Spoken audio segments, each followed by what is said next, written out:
रामायण के अनुसार जनक नंदिनी सीता को बलपूर्वक प्राप्त करने या छीनने का जिसने भी प्रयास किया उसे अपने प्राणों से हाथ धोना पड़ा, अर्थात वह नष्ट हो गया, जिसमें एक राजा था और दो राक्षस थे। अब आप पूरी कथा सुने।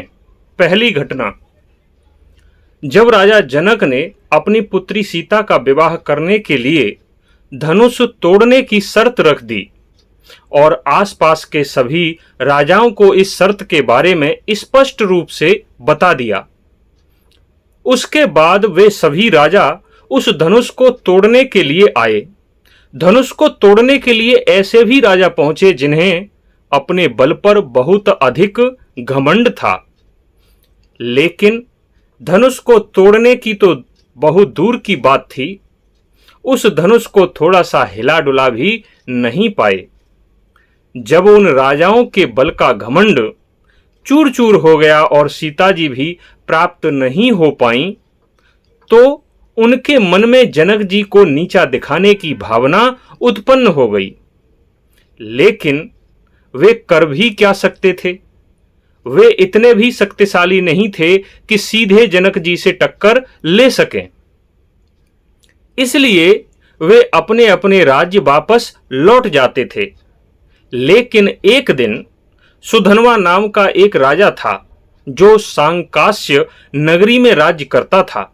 वैसे तो वह बहुत प्रतापी राजा था, लेकिन सीता जी को बलपूर्वक ले जाने के चक्कर में उसने मिथिलापुरी को चारों तरफ से घेर लिया और जनक जी को संदेश भिजवा दिया कि चुपचाप शीघ्र अतिशीघ्र अपनी पुत्री सीता और वह जो शिव जी का धनुष रखा है उसे लाकर मुझे सौंप दें, अन्यथा कोई भी जीवित नहीं बचेगा।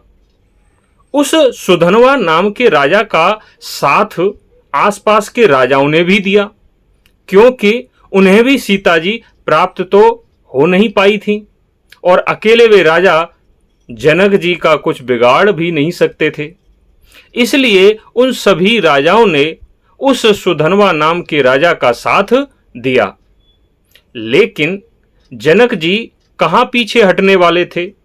जनक जी ने उस राजा के साथ 1 वर्ष तक युद्ध किया और अंत में वह जनक जी के हाथों मारा गया। इस प्रकार उस सुधनवा राजा ने बलपूर्वक सीता जी को प्राप्त करने की कोशिश की, लेकिन मिला क्या? मृत्यु। अब हम दूसरी घटना के बारे में बताते हैं। दूसरी घटना तब हुई जब श्री राम को वनवास हो चुका था। वे अयोध्या से वन की तरफ जा चुके थे और उनसे मिलने जब भरत आए तो भरत जी को उन्होंने अपने खड़ाऊं देकर वापस भेज दिया और दंडकारण्य वन के अंदर प्रवेश कर गए। जब श्री राम लक्ष्मण और सीता सहित उस वन के मध्य भाग तक पहुंचे तो अचानक बादलों के टकराने की जो आवाज होती है, इसी तरह से गर्जना करते हुए विराध नाम का राक्षस उनके सामने आकर खड़ा हो गया। वह नरभक्षी राक्षस था और उसका आकार पर्वत के समान था। उसने जैसे ही राम और लक्ष्मण को देखा और साथ में एक सुंदर स्त्री अर्थात सीता जी को देखा तो उसने सोचा कि मैं इन दोनों तपस्वियों को तो मारकर खा जाऊंगा और उसके बाद यह जो सुंदर स्त्री है मैं इसके साथ विवाह कर लूंगा। उस राक्षस का दुस्साहस तो देखो। शीघ्र ही उस दुष्ट राक्षस ने गर्जना करते हुए सीता जी को अपनी गोद में उठा लिया और थोड़ा सा पीछे जाकर खड़ा हो गया।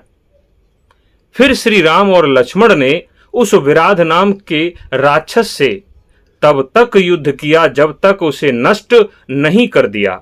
इस प्रकार यह विराध नाम का राक्षस दूसरा प्राणी था जिसने बलपूर्वक सीता जी को प्राप्त करने की कोशिश की, लेकिन अंत में उसे भी मिली तो मृत्यु ही मिली।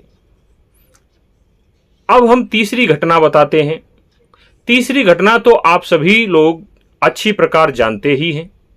जब रावण पहली बार सीता जी का अपहरण करने के लिए मारीच के पास आया था, तब मारीच ने उसे समझाया कि यदि तुमने सीता जी का अपहरण किया तो तुम्हारी मृत्यु निश्चित है। तब तो वह वापस चला गया था, लेकिन जब दूसरी बार शूर्पणखा के भड़काने पर सीता जी का अपहरण करने आ गया और अपहरण करके बलपूर्वक सीता जी को लंकापुरी में ले गया, ऐसा करके रावण को भी अंत में क्या मिला?